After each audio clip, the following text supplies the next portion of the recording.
विश्वास पूरी तरह से हो जाए वास्तु पे, क्या कर सकते हैं हम? ऐसा पॉसिबल ही नहीं कि आपको विश्वास ना हो। एक भी टिप आपको हमसे मिलती है, आप जरा करके देखें ना, डेफिनेटली अगले दिन आप ये कहेंगे कि यस, वास्तु कुछ होता है।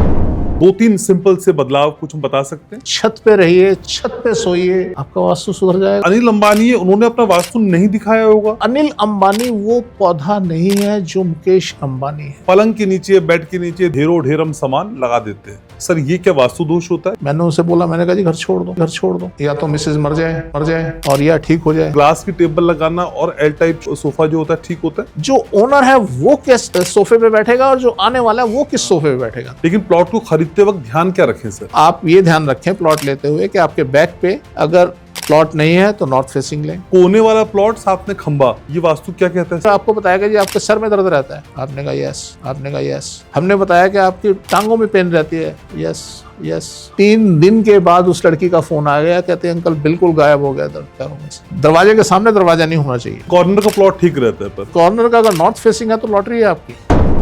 आपका घर अगर साउथ फेसिंग है तो आपके यहाँ मेहमान आएंगे दुख देने वाले। ट्रैवल जो करते हैं सर लोग, वो कैसे वास्तु फॉलो कर पाएंगे? तो होटल में सदर्न जोन के अंदर कमरा ले, ड्राइवर आपसे साउथ में, आपके साउथ में आ गया, आपके लिए परेशानी का सबब बन गया। क्या हर वास्तु दोष का समाधान संभव है? हर वास्तु दोष का उपचार संभव है, हर वास्तु दोष का उपचार संभव है। डिपेंड करता है आप कर पाएंगे या नहीं। मैं आपको ऊपर लेके जा रहा हूँ, अगर आप नीचे पहुंच गए तो आपकी फीस वापस। आप बोलेंगे घर छोड़ दो और वो बोल रहा है भैया रंग बदल ले। मुझे तो रंग बदलना ज्यादा आसान लगेगा ना। हाँ तो बदल लो ना सर, कुछ नहीं होगा और घर छोड़ने से डेफिनेट होगा।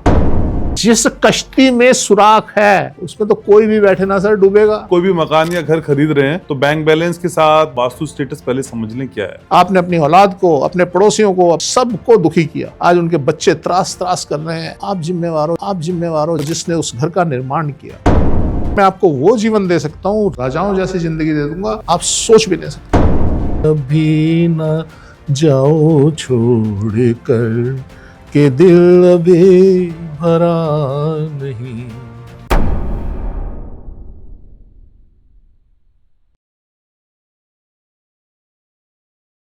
जिंदगी को खूबसूरत तो बनाना चाहते हैं लेकिन विश्वास नहीं करते। विश्वास करते हैं तो थोड़ा करते हैं, अपनी सुविधा के हिसाब से करते हैं और फिर वो सुविधा दुविधा बन जाती है।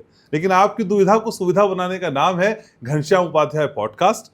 क्योंकि मैं बिल्कुल नहीं कहता जो प्राप्त है वही पर्याप्त है। भाई जो चाहिए वो चाहिए और किसी भी कीमत पर चाहिए। अपना फलसफा तो यही है और इस फलसफे को और खूबसूरत और चटक बनाने का काम करते हैं। महीने में एक बार, जी हाँ, थोड़ा सा संतोष करना पड़ता है, महीने में एक बार आते हैं मेरे पास डॉक्टर महेश गुप्ता, जो वर्ल्ड फेमस वास्तु एक्सपर्ट है और उनकी पॉपुलैरिटी का ग्राफ आप लगातार देख रहे हैं पिछले कई महीनों से। जो बताते हैं वो होकर रहता है। तो एक बार फिर मेरी रिक्वेस्ट पे वो इस पॉडकास्ट में चले आए तो उनसे बात करते हैं। स्वागत करते हैं डॉक्टर महेश गुप्ता का। डॉक्टर महेश, कैसे हैं आप? बढ़िया जी सर, सब ठीक ठाक? सर, कई लोगों की ये दुविधा रहती है कि भाई हम वास्तु को तो मान लें लेकिन ना थोड़ा सा विश्वास कम होता है। विश्वास कम होता है तो 5% होता है, 10%। और विश्वास जताने की और बताने की कोशिश आप करते हैं, या बोलूं विश्वास का दूसरा नाम डॉक्टर महेश गुप्ता है। सर, विश्वास पूरी तरह से हो जाए वास्तु पे, क्या कर सकते हैं हम? बिल्कुल होगा सर। आप जो हम अपने पॉडकास्ट में बताते हैं वो फंडे अपनाए ना। ऐसा पॉसिबल ही नहीं कि आपको विश्वास ना हो। आपको अगर कुछ भी, एक भी टिप आपको हमसे मिलती है, आप जरा करके देखें ना, डेफिनेटली अगले दिन आप ये कहेंगे कि यस, वास्तु कुछ होता है। अदरवाइज छोड़ देना सर, कुछ नहीं रखा जिंदगी में, वास्तु वस्तु सब छोड़ देना। सर, कौन से सिंपल से जो बदलाव हैं जो तुरंत हमें इम्पैक्ट इनका नजर आ सकता है? ऐसे 2-3 सिंपल से बदलाव कुछ हम बता सकते हैं? देखिए सर, वैसे तो हम कह नहीं सकते किसी की बात को कि किसी का वास्तु क्या है, क्या बोलता है। हाँ। किस बदलाव से फर्क मिलेगा उसको हम ये परिकल्पना नहीं कर सकते। इतना कह सकते हैं कि अगर किसी का बहुत वास्तु खराब है, क्या उसको लगता है कि वो बाहर जाता है तो खुश हो रहता है, बहुत बढ़िया रहता है, और घर में आते ही उसका दिमाग जकड़ में आ जाता है? हाँ। अगर ऐसा है तो आप बाहर रहो ना सर। आप सुबह शाम सैर पे जाइए, ग्रीनरी में रहिए, छत पे रहिए, छत पे सोइए, आपका वास्तु सुधर जाएगा। आपको डेफिनेटली फर्क मिलेगा। ना का मतलब ही नहीं, कोई सवाल ही पैदा नहीं होता कि ना हो। आपको जीवन में तुरंत फर्क मिलेगा। और अगर आपका वास्तु थोड़ा बहुत खराब है तो वो आप हमारे पॉडकास्ट देखते रहिए, तो आप उसमें सुधार कीजिए, डेफिनेटली वो भी फ़र्क मिलेगा आपको। लेकिन सर कई बार ऐसा होता है कि हम मानना तो चाहते हैं लेकिन मान नहीं पाते हैं, या फिर हम कुछ कुछ बड़े रोल मॉडल देखना चाहते हैं जिनके जरिए हम सोचें कि भाई हमारी जिंदगी में भी वास्तु ठीक हो जाए। अब जब अंबानी को बात करते हैं, क्योंकि लगातार हमारे देश में उनको कोट किया जाता है, तो क्या सर अंबानीज में जो अनिल अंबानी है उन्होंने अपना वास्तु नहीं दिखाया होगा? सर आपको मैं अक्सर बोलता आया हूं कि वास्तु में 3 चीज़ें होती हैं। एक ऑब्जेक्ट होता है, एक डायरेक्शन होती है, एक काल होता है। तो अनिल अंबानी और मुकेश अंबानी के काल में फ़र्क हो सकता है, उनके एबिलिटी में फ़र्क हो सकता है, इस वजह से, क्योंकि जब दोनों की यात्रा शुरू हुई तब दोनों के पास समान सही बात है, एसेट्स थे। सही बात है। आज वो कहाँ और वो कहाँ। दूसरी बात होती है सर, अगर आज मैं अपने आप को लूँ, मैं अपने आप को लूँ, मैं सबको ज्ञान देता हूँ, करोड़पति बनूँ, अरबपति बनूँ, तो मैं क्यों नहीं? सर जैसे हम बात करते हैं कि पौधा पीपल का या पौधा आम का या पौधा सेब का या फलदार वृक्ष या नॉन फलदार वृक्ष, तो ये अंतर सब में होता है। आज मैं अगर अपनी बात करूं तो आप समझ लीजिए मैं पीपल का या नीम का पेड़ हूं। मेरे भाग्य में लिखा है लोगों के लिए काम करना, लोगों को सहूलियत देना, उपकार के काम करना, मेरा मुकद्दर ये है। मैं हाइट पे नहीं जा सकता। मैं गया, जब मैंने कोशिश की, मैं गया हाइट पे, तो अल्टीमेटली फिर वापस वहीं आना पड़ा। तो आज मुझे अपने बारे में मालूम है कि मेरी टेंडेंसी क्या है, मेरी सीमा क्या है, मैं कहाँ तक जा सकता हूँ, मैं उसमें चलता रहता हूँ। तो इसी तरीके से अगर हम बात करें अनिल अंबानी और मुकेश अंबानी की, तो अनिल अंबानी वो पौधा नहीं है जो मुकेश अंबानी है। ओके। हर आदमी का अपना अपना स्वभाव होता है, अपनी अपनी टेंडेंसी होती है। एक वृक्ष आम का हो सकता है, एक वृक्ष कीकर का हो सकता है, एक वृक्ष नीम का हो सकता है तीनों पेड़, पर अलग अलग हो सकते हैं। डेस्टिनी अलग हो सकती है, भाग्य अलग हो सकता है, बहुत सारी चीज़ें अलग हो सकती हैं, उनके कर्म अलग हो सकते हैं। हो सकता है दोनों जब एक यात्रा पे निकले, मुकेश अंबानी को कोई अच्छा वास्तु मिल गया और अनिल अंबानी को नहीं मिला। हाँ। तो सारी चीज़ें कहीं ना कहीं वेरी करती हैं। आप जब एक फ्लैट नीचे से ऊपर तक 10 फ्लैट हैं, 10 फ्लैटों में 10 परिवार रह रहे हैं, उसमें बहुत सारी चीज़ें समान मिलेंगी आपको उनके जीवन के अंदर, पर बड़ी सारी भिन्नताएं भी मिलेंगी। वो भिन्नताएं कैसे मिलेंगी? उनका भाग्य अलग हो सकता है, उनकी इंटरनल सेटिंग अलग हो सकती है। आपके घर का मुखिया अगर एक जगह पे सो रहा है और उनके घर का मुखिया अगर दूसरी जगह पे सो रहा है, तो डेफिनेटली फ़र्क मिलेगा। तो इसलिए जब नीचे से ऊपर तक की हम बात करते हैं, सेम फ्लैट, सेम नक्शे, सेम सब कुछ, तो उसमें भी अलग अलग जीवन क्यों? तो उसमें ये एक फ़र्क आता है। तो इसी तरीके से जब हम भिन्न भिन्न भांति के लोग हम एक राह पे चलते हैं, तो भी हमारे सबके स्टाइल में, जीवन में, और हमारे जो हमें डेस्टिनी होती है, हमें जो मिलना होता है, उसमें फ़र्क आ जाता है। ठीक है, तो सबकी यात्रा अलग अलग है। सबकी यात्रा अलग। ठीक है सर, कई बार देखा है हमने अपने घरों में या कईयों लोगों के घरों में कि पलंग के नीचे, बेड के नीचे, दीवान के नीचे ढेरों ढेर हम सामान लगा देते हैं। सर ये क्या वास्तु दोष होता है या इससे वास्तु पे फर्क पड़ता है? बिल्कुल पड़ता है। देखिए क्या होता है, जब हम सोते हैं तो हमारे पास एनर्जी आती है और हमें हील करती है। अच्छा। एक प्रोसेस होता है, जब हम सोते हैं तो हमारे जो एटम होते हैं हमारी बॉडी के, पुराने एटम टूटते हैं, ख़त्म होते हैं, नए एटम बनते हैं, और जो टूटे फूटे होते हैं रिपेयर होते हैं। आप मोटा मोटी मान लीजिए हमारी बॉडी नाइट में जब हम सो रहे होते हैं रिपेयर होती है, एक प्रोसेस के अंदर चल रहा होता है। हमारे लीवर, किडनी, सारे अंग हमारे उस प्रोसेस में होते हैं। अब आपने क्या किया, अपने बेड के नीचे कुछ सामान रख दिया। जब आपने ऐसा कर दिया तो वहाँ पे क्या हुआ, वो एनर्जी जो आपकी बॉडी में पूरी तरह से जाके उसने रिपेयर करनी थी, वो पूरी एनर्जी नहीं जा सकी, और इस तरीके से आपकी रिपेयर में बाधा बन गई। आपने नोटिस किया होगा किसी का एक अंग खराब हो गया, दूसरा अंग खराब हो गया।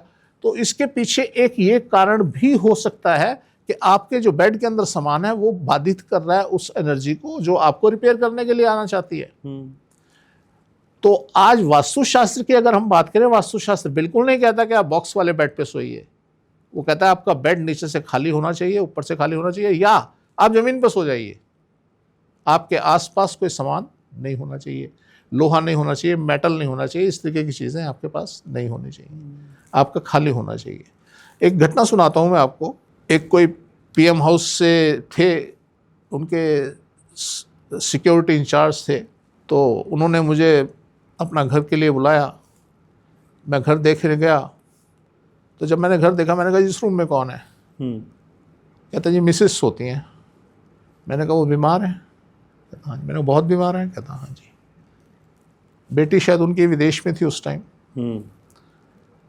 तो कहते जी बेटी भी जो है वो विदेश में है और शादी के लिए भी हाँ नहीं कर रही।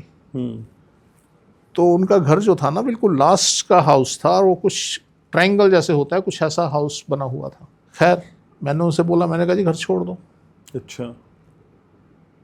कहते जी अब ये पॉसिबल नहीं है, या तो मिसेज मर जाए और या ठीक हो जाए, तब मैं कुछ सोचूं, क्योंकि इस स्थिति के अंदर मैं एक और प्रोसेस स्टार्ट कर दूं, मेरी अभी हिम्मत जवाब दे रही है। मैंने कहा ठीक है जी। मैंने उन्हें एक उपाय बताया। मैंने कहा एक वो सिक्का आता है लेड, मैंने कहा वो आप 4 किलो लेके और मैडम के हाथ से वो टच करवा के और उसे पानी में आप डलवा दीजिए। कहते जी ये काम भी आप करो, मुझे नहीं पता है लेड क्या होता है, सिक्का क्या होता है, तो आप मुझे ला दो, मैं करवा दूंगा। मैंने वो लेड खरीदा, अपनी गाड़ी में रख लिया। कई दिन वो घूमता रहा। मैंने कहा कभी जाऊंगा तो उनको दे दूंगा, जाऊंगा तो दे दूंगा। एक दिन गाड़ी सर्विस पे जानी थी, तो मुझे ड्राइवर कहता है जी वो उसमें वो पड़ा हुआ है, तो आप कहाँ रखूँ उसको? तो मैंने एक अलमारी थी, मैंने कहा इसके नीचे सरका दे, आके रख लियो वापस। तो उसने उसके नीचे रख दिया। अब जब उसने वहाँ रख दिया तो 1 दिन बीत गया, 2 दिन बीत गया, उसको भी ध्यान नहीं रहा, मुझे भी ध्यान नहीं रहा, बात आई गई हो गई। मुझे फीवर होना शुरू हुआ। अच्छा। 2-3 दिन के बाद मुझे फीवर होना शुरू हुआ, और इतना सीवियर हो गया कि मुझे हॉस्पिटलाइज होना पड़ा। उतरे ही ना। तो जब हॉस्पिटल में थे, 4-5 दिन में हॉस्पिटल में रहा, और बड़े सारे टेस्ट वेस्ट ये वो सब चलते रहे। तो ड्राइवर मुझे कहता है सर वो मैंने वहाँ वो रखा था, उसका क्या करूँ? मैंने कहा निकाल के वहाँ से वहाँ उनको दिया, वो निकाल के ले गया। उसका निकाल के ले जाना था जी, और मैं मॉर्निंग में ठीक हो गया। अच्छा। और मैं घर आ गया। तो इस तरीके से मेरे बड़े सारे अनुभव रहे, और भी बहुत अनुभव रहे कि मैं किस किस तरीके के बेड पे सोता हूँ। मेरा आज भी बेड जो है, हमारे घर में कोई बेड ऐसा नहीं है जिसके अंदर बॉक्स हो।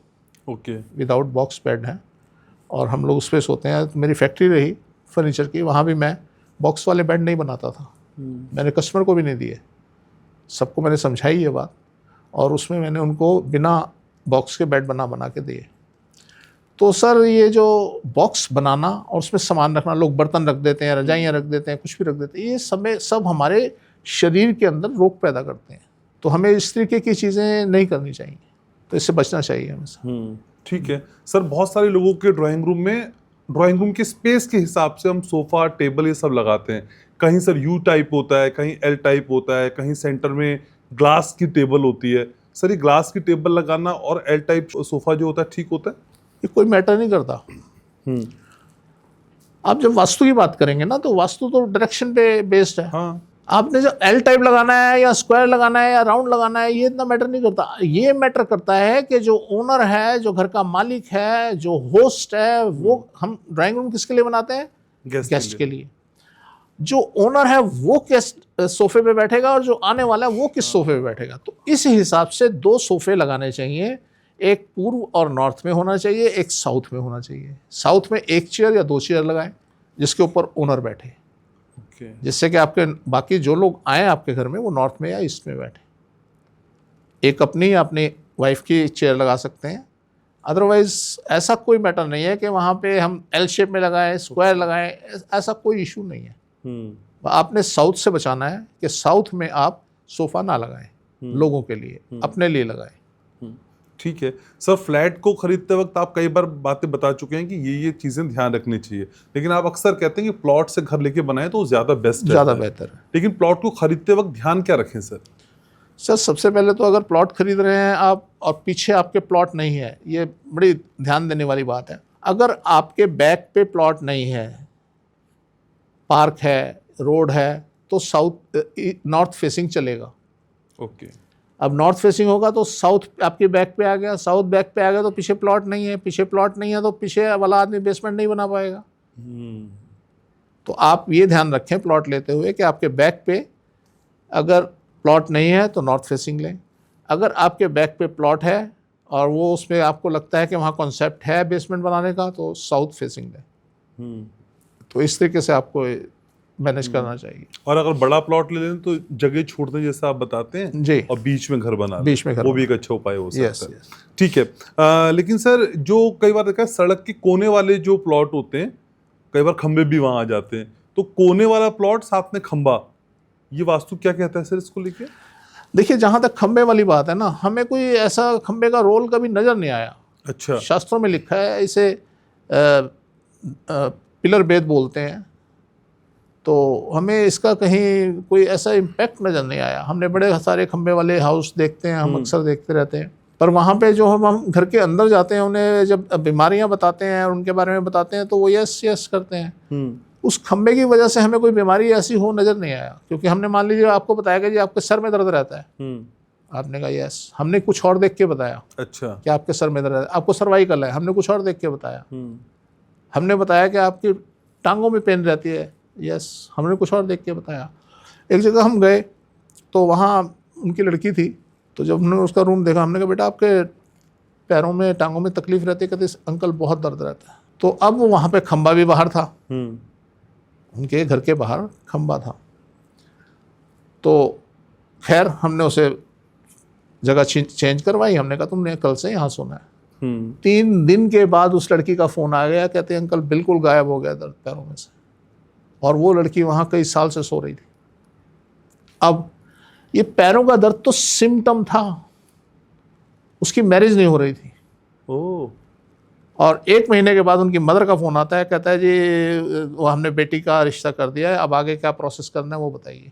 तो सर ये सारी जो वास्तु है ये पूरा डायरेक्शन पे बेस्ड है और उसी पे काम करता है। तो आप अगर ऐसी स्थिति कहें कि बाहर खंबा है, कुछ है, वो डायरेक्शन पे वेरी करता होगा, पर हमें आज तक, मैंने बताया, सारी शोध के विषय हैं। ओके। आप कितनों पे शोध करोगे ना? मैंने एक से सुना, मैंने कहीं पढ़ा और मैं उसे लोगों को बांटने लग गया। यार ये कोई तरीका है? मुझे 10, 20, 30, 50, 100 लोगों को एक बार देखना पड़ेगा ना। मैंने 100 घर देखे, 100 पे खंबा था, 100 में ये सिमिलरिटी थी, तब समझ में आएगा ना कि यस इस खंबे का कोई दोष होता है। अब द्वार वेद बोला गया है, वास्तुशास्त्र में द्वार वेद बोला गया है कि दरवाजे के सामने दरवाजा नहीं होना चाहिए। आप जनरली घरों में जाएंगे तो वहाँ देखेंगे सब दरवाजे ऐसे करके लास्ट तक निकलते हैं, ये गलत है। ये क्यों बोला गया है? इसलिए बोला गया है कि अगर आपका नॉर्थ फेसिंग हाउस है, आपने सीधे दरवाजे पे दरवाजे के सामने दरवाजा बना दिए ऐसे, तो आपकी जो एनर्जी है वो तो निकलती जा रही है ना, आपको मिल नहीं रही, रुकावट उसे रुक तो रही नहीं कहीं भी। तो इसलिए द्वार वेद बोलते हैं उसको। और आपको एक दरवाज़ा इधर, एक दरवाज़ा इधर, अगर आप ऐसे करके कुछ बनाएंगे तो एनर्जी आपके घर में खेलेगी ना, अदरवाइज तो सीधी ठां गोली की तरह बाहर। तो इसलिए जो वेद शब्द है, ये वेद शब्द जो है वो इस तरीके से काम करता है। ठीक है। वैसे कॉर्नर का प्लॉट ठीक रहता है पर? हाँ, कोई दिक्कत नहीं है। कॉर्नर का अगर नॉर्थ फेसिंग है तो लॉटरी है आपकी। अच्छा। अगर नॉर्थ फेसिंग है उसका, क्योंकि नॉर्थ फेसिंग होगा तो ईस्ट भी ओपन होगा। अगर नॉर्थ ईस्ट ओपन है तो लॉटरी है, और अगर साउथ वेस्ट है तो नर्क तुल्य है, आप जीवन आपका नर्क बन जाएगा। तो कॉर्नर के प्लॉट में दिक्कत नहीं है, बस ये चीज़ ध्यान रखने वाली बात है, अदरवाइज कोई दिक्कत नहीं। सर बहुत सारे घरों में हमने देखा है कि किसी घर में तो मेहमान खूब आते हैं, आज भी, कल भी, परसों भी, रोज आ रहे हैं, किसी में कोई आने को तैयार नहीं होता। दोनों स्थिति में वास्तु काम करता है क्या? बिल्कुल सर, बिल्कुल बिल्कुल। 2 तरीके के मेहमान आते हैं, एक सुखद एक दुखद। आपका घर अगर नॉर्थ फेसिंग है तो आपके यहाँ मेहमान आएंगे सुखद, आपको खुशी, आपको सुख देने वाले। आपका घर अगर साउथ फेसिंग, मैं घर की बात कर रहा हूँ, फ्लैट की बात नहीं कर रहा, आपका घर अगर साउथ फेसिंग है तो आपके यहाँ मेहमान आएंगे दुख देने वाले, चाहे वो पुलिस हो सकती है, चाहे वो कोर्ट हो सकता है, चाहे वो एम्बुलेंस हो सकती है, कुछ भी हो सकता है। अगर आपका नॉर्थ ईस्ट बंद है और साउथ ओपन है तो ये मेहमान आएंगे, और नॉर्थ ईस्ट ओपन है तो सुखद मेहमान आएंगे। तो ये असर डालता है। ठीक है, लेकिन सर आप बताते हैं ना कि अमुक दिशा में सोएं, अमुक दिशा में पढ़ें, अमुक दिशा में ऐसा करें, लेकिन सर कोई मर्चेंट नेवी में काम करता है, 6 महीने शिप में ही रहता है, तो शिप जहाँ जहाँ मुड़ेगा उसकी तो डायरेक्शन बदल जाएगी, फिर ऐसे लोग क्या करें सर? अभी एक इंजीनियर हमारे पास, चीफ इंजीनियर थे, अच्छा, मर्चेंट नेवी में ही थे। अच्छा, तो वो हमें मिले, कहते जी मैं आपका पॉडकास्ट देखता हूँ और मैं बड़ा शिप पे होता हूँ और मशीनें अक्सर शिप के ऊपर जो है, इंजन जो है कोई ना कोई खराबी बनी रहती है। और आजकल क्योंकि मॉडर्नाइज होने जा रहा है सारा सिस्टम, तो उसमें वो पीसीबी और ये कंप्यूटर से ऑपरेटेड हो गए, तो हम लोग पुराने लोग हैं तो हमें थोड़ी सी दिक्कतों का सामना करना पड़ता है। तो कहते हैं जी मैं कंपास लेके देखता हूँ मैं किधर साउथ में सोऊं, नॉर्थ में सोऊं, क्या करूँ, तो मैं बड़ा कंफ्यूज रहता हूँ। तो हमने उनको एक ही बात कही कि आपको ये नहीं देखना, आपको डायरेक्शन नहीं देखनी, आपने सिर्फ करना क्या है, आपने सबसे ऊपर सो जाना है, जहां आपके इंजन लगे हुए हैं उनके ऊपर सो जाओ। जब आप टॉप पे पहुंच जाओगे तो इंजन आपको डोमिनेट नहीं कर पाएंगे, आप उन्हें डोमिनेट करोगे। कहते जी मैं यही करता हूं कि मैं डेक के पीछे मेरा रूम है, तो ऊपर जो डेक होता है जहां से वो उसको हैंडल करते हैं, कहते हैं उसके पीछे मेरा रूम है, वहीं सोता हूँ। मैंने कहा अगर कोई, क्योंकि अब इंजन जहाज होते हैं पुराने हो जाते हैं तो दिक्कतें हो ही जाती हैं। अभी जैसे पीछे एक विमान का हादसा हुआ, पुराना हो गया था, तो ऐसी दिक्कतें हो जाती हैं, वो भी पुराना है। तो मैंने कहा आपको दिक्कतें आएंगी पर आप उसे सॉल्व कर लेंगे, एटलीस्ट इतनी ताकत तो आप में आई जाएगी अगर इंजन नीचे और आप ऊपर हैं। तो इस तरीके से मैनेज करना चाहिए। ठीक है। और सर बहुत सारे लोग ट्रैवलिंग जॉब में होते हैं, आज मुंबई, कल पूना, कल लंदन, कल अमेरिका, वो ट्रैवल जो करते हैं सर लोग, वो कैसे वास्तु फॉलो कर पाएंगे? उनके लिए तो पॉसिबल नहीं हो पाता है। हो भी जाता है, देखिए हम भी बहुत ट्रैवल करते हैं। हाँ, तो कर सकते हैं अगर करना चाहें तो, पर क्योंकि उसका ज्ञान होना थोड़ा सा जरूरी है। हमारे तो चलो हमें तो पता है। उन पे वेरी करता है वास्तु जो इतने मूविंग रहते हैं? बिल्कुल सर, बिल्कुल वेरी करता है। बेसिक कोई टिप उनके लिए सर? सर देखिए ज़्यादातर लोग अगर ट्रैवलिंग में रहते हैं तो होटल में जाते हैं। हाँ, तो होटल में सदर्न जोन के अंदर कमरा लें, क्योंकि हर होटल में मैक्सिमम होटल्स के अंदर जो है नीचे बेसमेंट होती है। अपना रूम सदर्न जोन में लें तो थोड़ा बेनिफिट मिलेगा। इस बात का फ़र्क होता है। हमारी तो बॉडी इतनी इम्यून हो चुकी है कि अगर हमें ज़रा सा भी कमरा गलत मिल जाता है तो हम सो नहीं पाते सारी रात, और उस तरफ के हमारे अंग में पेन शुरू हो जाती है, कुछ शुरू हो जाता है। सर 2-3 दिन होटल में रहने पे भी असर होता है? सर 1 दिन में ही हो जाता है। अच्छा, हाँ 1 दिन में हो जाता है। होटल के अंदर क्या होता है, एक तो वहाँ पर डायरेक्शन तो कुछ देखे नहीं जाते, जहाँ जो समझ में आया बना दिया गया। हम बेसमेंट होती है वो बड़ा एक माइनस पॉइंट है। हम एक होटल में गए थे, आपके मुंबई में है ये ताजमहल होटल, ताजमहल, उसमें सोए थे, वहाँ बेसमेंट नहीं थी। बड़ा एंजॉय किया जी हमने।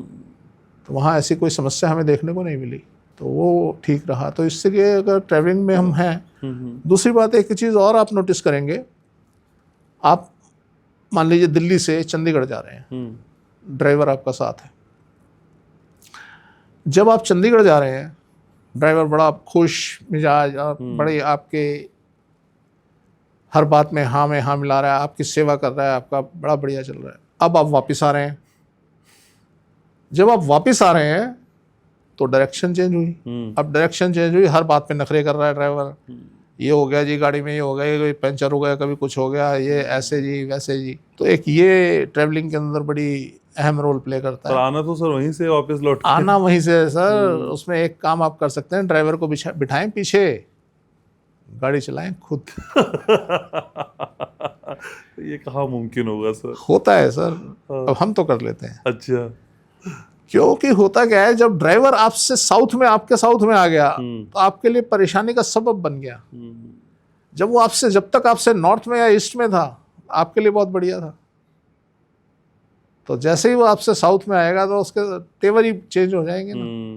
नाइट चार्ज भी लूंगा सर। सारी बातें हो जाती है। हाँ ठीक है।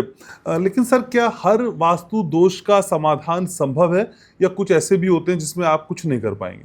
देखिए सर, दोष तो उपचार तो संभव है। अच्छा। हर वास्तु दोष का उपचार संभव है। ओके। डिपेंड करता है आप कर पाएंगे या नहीं। एक उपचार हमने आपको बोला जी, आपकी इंटरनल सेटिंग में प्रॉब्लम है, ऐसे ऐसे कर लीजिए ठीक हो जाएगा। एक उपचार आपका स्ट्रक्चर खराब है, आपका स्ट्रक्चर खराब है, हमने स्ट्रक्चर भी आपका ठीक करवा दिया, आपने स्ट्रक्चर भी ठीक कर लिया, वो भी उपचार हो गया। अब जब हम बात करते हैं सराउंडिंग्स की, आपके आसपास की, तो सर वहाँ तो हम पड़ोसी को तो नहीं कह सकते भाई तो अपना घर तोड़ दे, वहाँ हम हाथ खड़े कर देते हैं। अब वहाँ भी उपचार है, हम कहते हैं घर छोड़ दे। ओके। तो उपचार तो अल्टीमेटली है ही ना जी। जब हमने ये कहा कि भैया यहाँ कोई हम ट्रीटमेंट नहीं दे सकते, कोई दवाई नहीं दे सकते, यहाँ तो सीधा सीधा ऑपरेशन है, और ऑपरेशन सर्जरी है। सर्जरी क्या है? ये घर छोड़। पर ये व्यवहारिक नहीं है ना सर घर छोड़ना। सर व्यवहारिक नहीं है पर है तो सही। व्यवहारिक तो वो भी नहीं है जब आदमी जो है मरण स्थिति के अंदर लेटा होता है, डॉक्टर कहता है जी इलाज करूंगा और इतने पैसे हैं, तो व्यवहारिक तो वो भी नहीं होता। जब डॉक्टर कहता है इतने लाख रुपए मुझे चाहिए, मुझे याद है कि हॉस्पिटल के अंदर एडमिट हुए तो उनके शायद किडनी में या लीवर में कुछ प्रॉब्लम थी, तो उनको कहते जी पीस काट के आपकी वाइफ का लगाएंगे, 40 लाख रुपए हमारी फीस होगी। उन्होंने घर बेचा और अपनी फीस दी। व्यवहारिक तो वो भी नहीं था। तब क्या करता है आदमी? क्या ये व्यवहारिक है कि आप उस घर में रह रहे हैं, आपकी पूरा परिवार, आपके बच्चे त्रास में, आप भीख मांगने के कगार पे आ गए? या व्यवहारिक है? आप बीमारियों को जूझ रहे हैं, आप कैंसर हो गए आपको और आपको दिक्कतें हो गई दुनिया भर की, ये व्यवहारिक है? क्या व्यवहारिक है? आप किसे व्यवहारिक समझते हैं जी? सर बहुत जतन से आदमी घर जोड़ता है ना सर। हाँ तो सर जतन करने के अंदर तुम किसी डॉक्टर से सलाह तो ले लो। अगर अपनी बुद्धि लगाओगे तो ऐसा ही होगा। हम कल एक घर में गए, जब घर में गए ना जी तो बड़ा अजीब, हमें समझ नहीं आया। अदरवाइज मैं एक बार अगर किसी घर में से गुजर जाऊं तो नक्शा मेरे दिमाग में आ जाता है, मैं कागज पे बना लेता हूं। मुझे एक दो बार देखने के बाद ही मुझे कुछ समझ नहीं आया। मैंने पूछा जी ये घर नक्शा किसने बनाया? कहते जी हमारे पापा जी ने बनाया था। मैंने क्या करते थे? कहते सिविल इंजीनियर थे। मैंने नक्शा उन्होंने बनाया? कहते हाँ जी। और सर अगर उनकी गाथा सुन लें आप तो रूह कांप जाए, जो जीवन उस मकान में रहा। मैंने कहा सिर्फ यहाँ पे एक ही गलती हुई कि उन्होंने अपनी फील्ड छोड़ के दूसरे की फील्ड के अंदर हस्तक्षेप किया। अगर वो किसी आर्किटेक्ट को लगा लेते तो शायद आज ये घर ठीक बन जाता। तो सर हमें अपनी फील्ड छोड़ के दूसरे के उसमें नहीं दखलंदाजी करनी चाहिए। मतलब समझ ही नहीं आ रहा था कि वो घर किधर को जा रहा है, कहाँ से जा रहा है, क्या हो रहा है, क्या नहीं हो रहा। हालांकि मेरी पोजीशन वो रही कि मुझे एक बार लखनऊ की जो भूल भुलैया है वहाँ पे गार्ड कहता जी अगर मैं आपको ऊपर लेके जा रहा हूँ, अगर आप नीचे पहुँच गए तो आपकी फीस वापस, शायद उसने 500 रुपये टिकट थी या जो भी थी, कहता जी वो वापस। मैंने कहा ले चल तू ऊपर चल। और ऊपर लेके गया तो सर मैं बिना रुके बड़ी स्पीड से नीचे वापस आ गया था। वो रास्ता कुछ ऐसा बनाया गया था, भूल भुलैया थी कि वहाँ आदमी को समझ नहीं आती। लखनऊ में है वो भूल भुलैया, तो समझ नहीं आती। पर मैं उस घर को समझ नहीं पाया काफ़ी देर तक कि ये है क्या। तो इसलिए हमें, अगर आप बात करते हैं कि व्यवहारिकता और अव्यवहारिकता की, तो व्यवहारिकता क्या है सर? सर ये इसलिए भी जानना चाहता हूँ ना, बहुत सारे लोग कहते हैं कि क्रिस्टल लगा लो, लाफिंग बुद्धा लगा लो, पिरामिड लगा लो, तो इन चीज़ों से चीज़ें दुरुस्त हो जाती हैं। सर मेरे को तो ये लग रहा है कुछ टाइम बाद ऐसा होने वाला है कि आदमी को कोई बीमारियां कुछ हैं तो दुनिया भर की चीज़ें अपने शरीर पे टांगे घूम रहा है। कहीं क्रिस्टल टांग लेगा, एक टेप लगा लेगा कलर की, और एक झंडा लगा लेगा कुछ, और इस तरीके से ये सारी व्यवस्थाएं चलने वाली हैं। ये आसान लगता है ना लोगों को करना। हाँ। आप बोलेंगे घर छोड़ दो और वो बोल रहा है भैया रंग बदल ले। हाँ। तो सर मुझे तो रंग बदलना ज़्यादा आसान लगेगा ना। हाँ तो बदल लो ना सर, कुछ नहीं होगा। और घर छोड़ने से डेफिनेट होगा। अगर हमने बोल दिया घर छोड़ना है तो घर छोड़ने से डेफिनेट होगा सर। आप लगा लो जितने मर्जी रंग लगा लो, जो मर्जी विधा लगा लो, कुछ नहीं होगा सर। करके देख लीजिए। अगर माना वो घर खराब है और मैंने बेच दिया और उसमें कोई और आया तो वो भी सेम समस्या? उसके साथ भी यही होगा सर। जिस कश्ती में सुराख है उसमें तो कोई भी बैठे ना सर डूबेगा, डूबेगा ना सर। जब टाइटैनिक के अंदर सुराख था, नीचे से तली टूट गई थी, तो वो डूबा ना, सबको लेके डूबा। कितना ही कोई अमीर हो, कितना ही कोई अक्लमंद हो, सब गए काम से। तो सर वास्तु की यही पोजीशन है। तो अपने ग्रह और अपने कर्म काम नहीं आते सर? कुछ नहीं काम आएगा सर। आपको थोड़ी बहुत सपोर्ट मिल जाएगी, पर अगर वास्तु खराब है, जैसे मैंने बताया आपको, टाइटैनिक का उदाहरण दिया, अगर वास्तु खराब है तो गया सब, आप कुछ ही कर लीजिए। तो सर क्या इसमें से समझूं कि अगर कोई भी मकान या घर खरीद रहे हैं तो बैंक बैलेंस के साथ, अपनी बैंक स्टेटस को जानने के साथ आप वास्तु स्टेटस पहले समझ लें क्या है? बिल्कुल बिल्कुल। हमें बहुत मिलते हैं सर, हम उन्हें मना कर देते हैं कि घर मत खरीदो, किराए पर रहो। और अभी एक केस हमारे पास आया था, ऑलरेडी किराए पे थे, उन्होंने नया घर लिया, नया घर लेके और शिफ्ट होने की बात कर रहे थे। तो मैंने उनको बोला किराए पे रहो, इस किराए के घर ने तुम्हारा घर बनवा दिया। हाँ। इस घर में जाके वो घर भी नहीं रहेगा जिसमें रहोगे, क्या फायदा। मैंने कहा उसको किराए पे दो और खुद किराए पे रहो। कहते जी बात तो ठीक कह रहे हो। खैर उन्होंने बड़ा बढ़िया बनाया था, सजा हुआ घर, बड़ा आलीशान हाउस बनाया, तो डेफिनेटली किराया उनको अच्छा मिल जाएगा और वो अपना एंजॉय करेंगे। लाइफ के अंदर आप हर्डल लेस लाइफ जी रहे हैं, ये महत्वपूर्ण है। ये महत्वपूर्ण नहीं आप जी रहे हैं बस, ये महत्वपूर्ण नहीं है। आज जीते तो जानवर भी हैं, कहीं सड़क पे पड़ा है, कोई कहीं पड़ा है, कोई कहीं पड़ा है। क्या आपने वैसे जीना है तो ठीक है। और अपने घर की फीलिंग सर अलग होती है। नहीं सर ऐसा कुछ नहीं। देखिए सर, मेरा हो सकता है मैं डिफरेंट टाइप का आदमी हूँ, डिफरेंट मेरे मैथोलॉजी, मेरा दिमाग अलग है, मेरी फील्ड्स अलग है, पर ऐसा कुछ नहीं। अपना घर क्या है? अपना घर, मुझे एक चीज़ बताइए ना, आप एक दिन आए, आपने चले जाना है, किसको आप अपना घर कह रहे हैं? क्या है जी?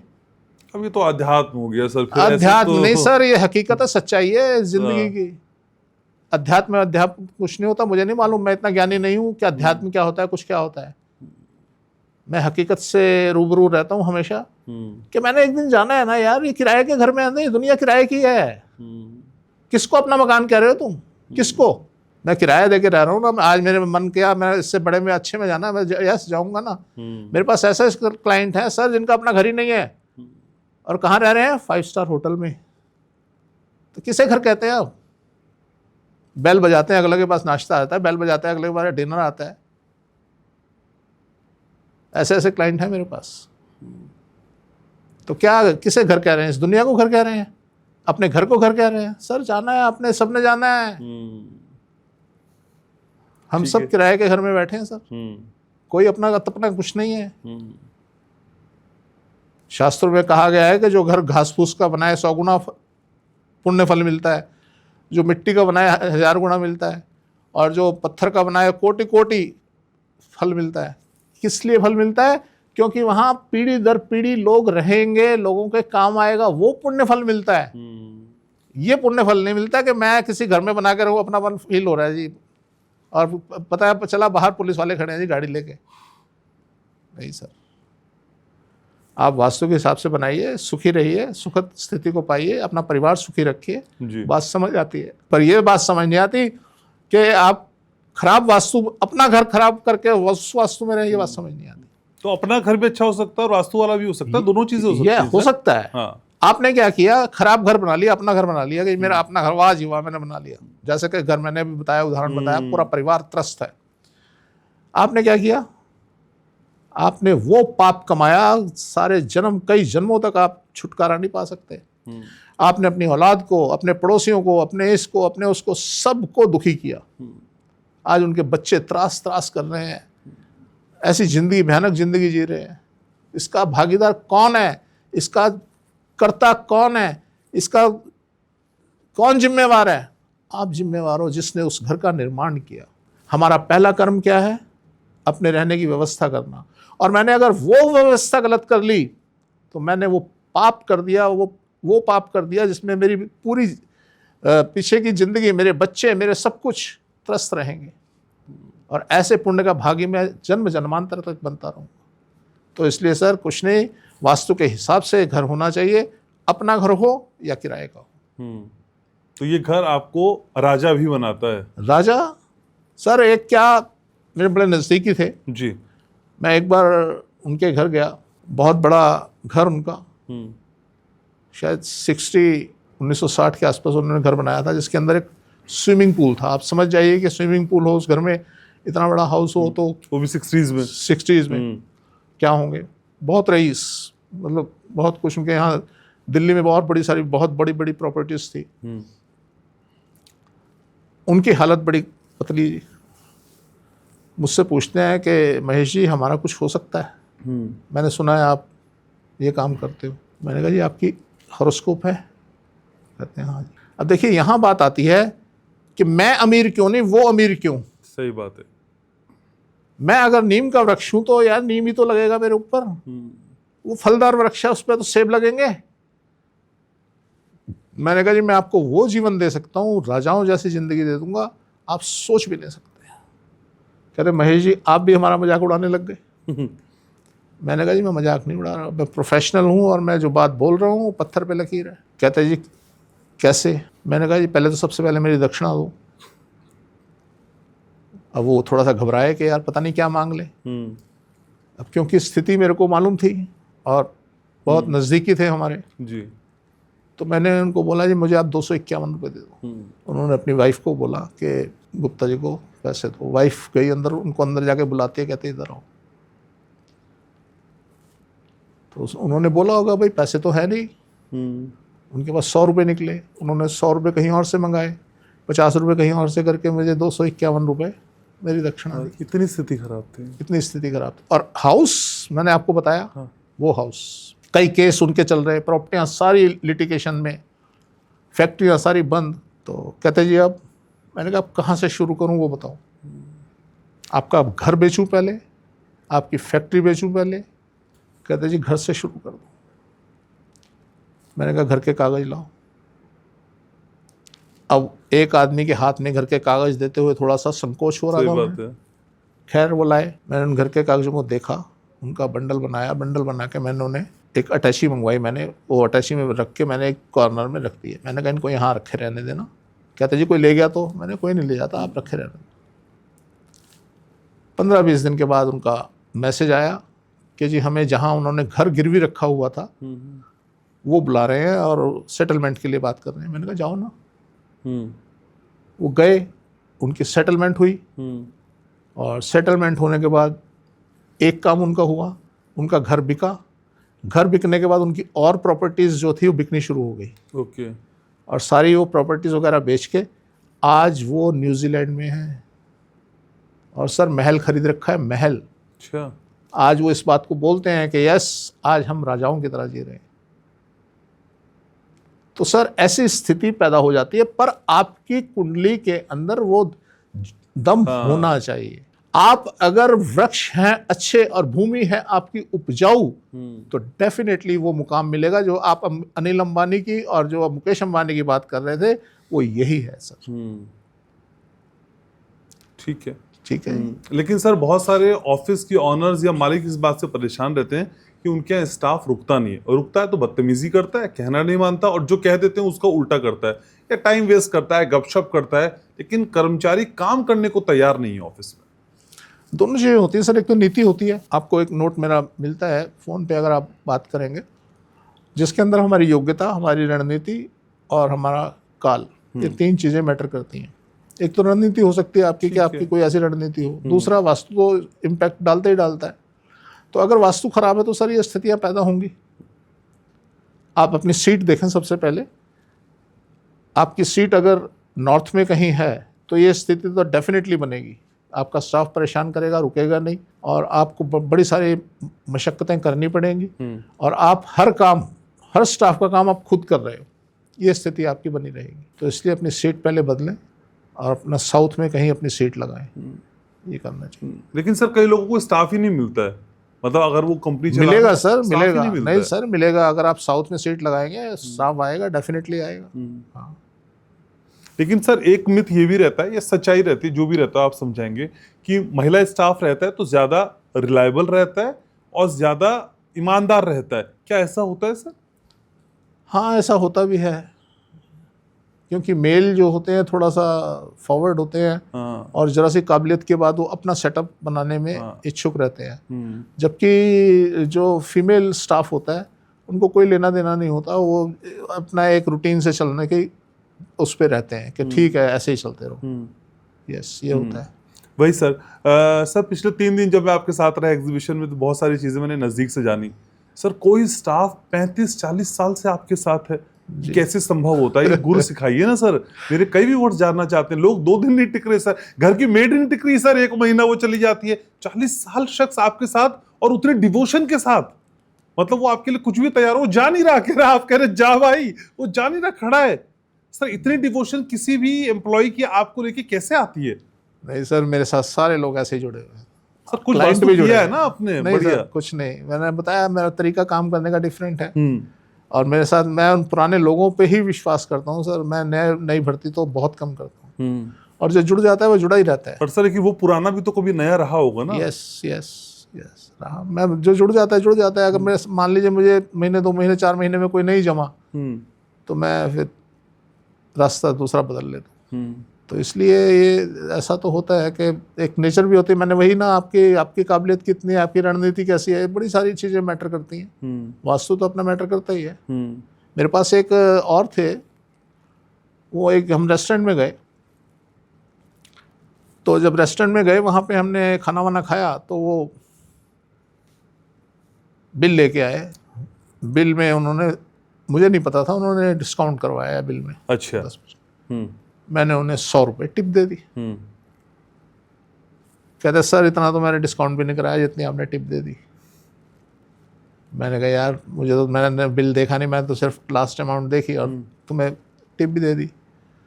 खैर जी, करते करते वो शख्स, ये बात मैं आपको बता रहा हूँ, शायद 79-80 की, एक फंक्शन हुआ घर पे, मैंने उसे बुला लिया। मैंने कहा तुम 5-7 वेटर लेके और घर पे आ जाना। आ गए, लो जी, जुड़ते चले गए।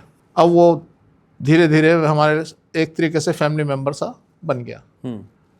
अभी 1 साल पहले, 1-1.5 साल पहले उसका मुझे फ़ोन आता है, कहता है गुप्ता जी मैं ना 1 हफ्ते के लिए आपके पास आना चाहता हूँ। मैंने कहा आजा भाई, तेरा घर है। लो जी, आ गया। आके मेरे बेटे के साथ वो उसी के कमरे में सोना, उसी के साथ घुल मिल के रहना, हमें रोज़ नई नई चीज़ें बना के खिलानी, आज ये जी आज वो जी। तो मैं उसे और बोला, मैंने कहा अभी रुक जा और थोड़ा सा रह ले, तेरा मन थोड़ा अलग हो जाएगा। बच्चे बड़े हो जाते हैं ना जी, तो थोड़ा सा आदमी का मन विचलित होने लगता है, क्योंकि वो रिस्पॉन्स बच्चों से नहीं मिलती जो बच्चों को उसने दी होती है। ये बड़ी पीड़ा है सर आज। बड़ी पीड़ा है। तो खैर कहता नहीं महेश जी अब मैं चलूँगा। वो चला गया सर। बात आई गई हो गई। एक मेरे और जानकार थे जिनको मैंने उसको रेफ़र किया था, तो उनके यहाँ भी गया था वो। तो 15-20 दिन के बाद उनका फ़ोन आता है, अरे महेश मैं मालूम है वो उसकी डेथ हो गई। अरे मैंने कहा जी कब हुई? कहते हैं कोई 10 दिन पहले। मैंने कहा 10 दिन पहले तो मेरे घर पे था, वो मेरे घर से गया था। कहते हैं हाँ, वो बता रहे थे कि वो वहाँ गए थे और उसके बाद आके उनको अटैक आया और डेथ हो गई। तो सर ये स्थिति, मैं ये बताना चाहता हूँ कि ये स्थिति मेरे साथ रही कि हम आत्मा से इतने जुड़ जाते हैं किसी के साथ कि उस शख्स का मन करता है कि मैं, हो सकता है उसको कहीं इस चीज़ का अंदेशा हो कि मैं जाने वाला हूँ और मैं जाके एक बार उस शख्स से मिल लूँ अंतिम पलों में आपके साथ। सर बड़ी इमोशनल सी स्थिति पैदा हो गई कि वो शख्स हमारे पास आया, 1 हफ्ता हमारे पास रहा, हमें उसने खिलाया पिलाया और 1 हफ्ते के जाने के बाद उससे अगले दिन उसकी मृत्यु हो गई। तो सर हमारे साथ तो ऐसे सीन, और एक नहीं, ऐसे भी कई केस हुए हमारे साथ। और ऐसा भी नहीं ना सर, आप हमेशा प्यार से बात करते हैं, आप तो डांटते भी हैं, तो भी आप ही के साथ रहते हैं। नहीं सर, ये तो मेरे में कमी है, कमी कहिए कुछ भी कहिए। और सर मेरे को आज लोगों से अप्रिशिएशन मिलती है। मेरे पास एक लड़का काम करता था। अच्छा। और जब वो मेरे पास आया तो मैं उसे बहुत डांटता था और इतना गंदे तरीके से डांटता था उसे, मतलब फिर तो जब गुस्से में होता है तो समझ नहीं आती। आज वो किसी अच्छी कंपनी में लगा हुआ है, तो उसका फ़ोन आता है, कहता जी आज मैं आपकी वजह से यहाँ हूँ, आपने डांट डांट के मेरे को इतना सुधार दिया कि आज मैं इस काबिल बन गया कि मैं किसी बड़ी कंपनी में काम कर सकता हूँ। तो ऐसी बात नहीं, ये कमेंट मुझे कई जगह से मिलते हैं सर। तो मैं अब जिसको मैं प्यार करता हूँ, जिसको मैं चाहता हूँ ये आदमी बने, मैं उसी को डांटता हूँ। नहीं तो मेरे साथ ऐसे मुकाम भी आए कि अगर किसी स्टाफ ने मेरे को दिक्कत पैदा की तो मैं उसको काम नहीं देता था, मैं कहता था ये स्टूल पड़ा है, इस पे बैठ जा। अच्छा। मेरी फैक्ट्री थी जब, तो मैं पनिशमेंट का एक ही तरीका था कि मान लो कि मुझे दुखी कर रहा है, उसको बेकार कर देना, उसको कहना तो स्टूल पे बैठ जा, महीना भर बिठाना, उसके बाद वो काम करने के लायक नहीं रहता था, जाके मैं उसको फिर कहता था अब जा, और फिर उसे पता चलता था कि यस यहाँ क्या था और मैं बाहर क्या हूँ। तो इसलिए मेरी नीतियाँ बड़ी डिफरेंट हैं कि या तो किसी के साथ चलो तो सब कुछ लुटा दो, और अगर हटना है तो फिर इतनी दूर हट जाओ कि नज़र भी ना हो। ठीक बात है जी। सर, आपके इस पॉडकास्ट में जब आप आते हैं तो कई लोग अपने पर्सनल सवाल भी अब तो मुझे व्यक्तिगत तौर पे भेजने लगे हैं। जी। तो सर, एक महिला है, वो कह रही है कि मेरे 2 बेटे हैं और दोनों की शादी हुई और बहुत जतन से मैंने शादी की, लेकिन आज की डेट में ना बेटा मुझे फोन करने को तैयार है, ना कोई बहू मुझसे बात करने को तैयार है, और वो महिला बहुत सज्जन है, मतलब वो किसी के लिए कुछ भी करने को तैयार है। सर, उनके प्रारब्ध ये सब कुछ उनके साथ कर रहे हैं या घर का वास्तु ऐसा कर रहा है? क्योंकि जितना उन्होंने लुटाया, जो अभी आप पेन बता रहे थे, उस पेन से वो बहुत परेशान है, लगातार परेशान रहती हैं। देखिए जी, हमें नहीं पता उनके बेटे कहाँ हैं, किस डायरेक्शन में है। वो इतना कर सकते हैं कि अपने दोनों बच्चों के पूरे परिवार की फोटो लें और नॉर्थ में लगा लें, तो मैं समझता हूँ डेफिनेटली उन्हें आराम मिलेगा, डेफिनेटली फ़र्क पड़ेगा, और खुद वेस्ट में सोना शुरू कर दें। अच्छा। साउथ में ना सोएं, वेस्ट में या साउथ ईस्ट में कहीं भी सोना शुरू कर दें, डेफिनेटली फ़र्क पड़ेगा। तो सर, फोटो जिस कमरे में वो सोती हैं उसकी नॉर्थ वॉल पे लगाना है? घर की नॉर्थ वॉल पे लगा, घर की नॉर्थ वॉल पे लगाना है, वहाँ लगाएं। ठीक है, तो फ़र्क हो जाएगा। यस, फ़र्क मिलेगा। सर, पॉडकास्ट के आखिरी पड़ाव में है और पिछली बार से आपने हमारी आदत खराब कर दी है, तो कई सवाल भी आते हैं और गाने की फरमाइश भी आ रही है। तो सर, पॉडकास्ट को वाइंड अप करूंगा मैं, लेकिन आप ही के सुरीले नोट के साथ। तो आज कौन सा गाना सुना रहे हैं सर? मैं भी अपनी प्लेलिस्ट लेके आऊंगा अगली बार से, कुछ गाने मैं आपसे अपनी फरमाइश के भी सुनूंगा, और आप अगर कोई अपनी फरमाइश का गाना सुनना चाहते हैं वास्तु के अंदाज में तो सर आपको सुनाएंगे। सर, आज कौन सा गाना सुना रहे हैं? अभी ना जाओ छोड़ कर के दिल अभी भरा नहीं, अभी ना जाओ छोड़ कर के दिल अभी भरा नहीं, अभी उठा हूँ नींद से तुम्हारा ख्वाब देख के, अभी उठा हूँ नींद से तुम्हारा ख्वाब देख के, अभी तुम एक ख्वाब हो, अभी बस एक हिजाब हो, मैं छू के तुमको देख लूं, मैं छू के तुमको देख लूं, मुझे थी जिसकी जुस्तजू, अभी तो इस तलाश का मिला कोई सिला नहीं, अभी न जाओ छोड़ कर के दिल अभी भरा नहीं। तो अभी ना जाओ छोड़ के ये दिल अभी भरा नहीं, लेकिन अगली मुलाकात के लिए इस दिल को हमें काबू में करना है। सर, बहुत शुक्रिया, आप सारी बातें हमारी मान जाते हैं, ऐसे ही बस मानते रहिए और इस पॉडकास्ट में आते रहिए। Thank you so very much sir, वाकई दिल नहीं भरता जब आपसे मिलते हैं। Thank you so much. तो आज के इस पॉडकास्ट को यहाँ समेटना है, और अपने सवाल आप भेज सकते हैं कमेंट सेक्शन में, और आप जानते ही हैं वास्तु ग्लोबल की पॉडकास्ट में सर हर शुक्रवार को मिलते हैं। घनश्याम उपाध्याय पॉडकास्ट महीने में एक बार आते हैं। घनश्याम उपाध्याय शो पर भी सर की मुलाकात आपसे होती है। आपके सारे सवालों को कंपाइल करके वास्तु ग्लोबल की पॉडकास्ट में हम समझने की, सुलझाने की कोशिश करते हैं। और सर, अब तो गाने भी लगे, तो बताइएगा ये गाना कैसा पसंद आ रहा है आपको। कॉमेंट करिएगा, शेयर करिएगा, सब्सक्राइब करिएगा, और हाँ, याद रखिएगा, दिल अभी भरा नहीं। मैं आपसे बहुत प्यार करता हूँ।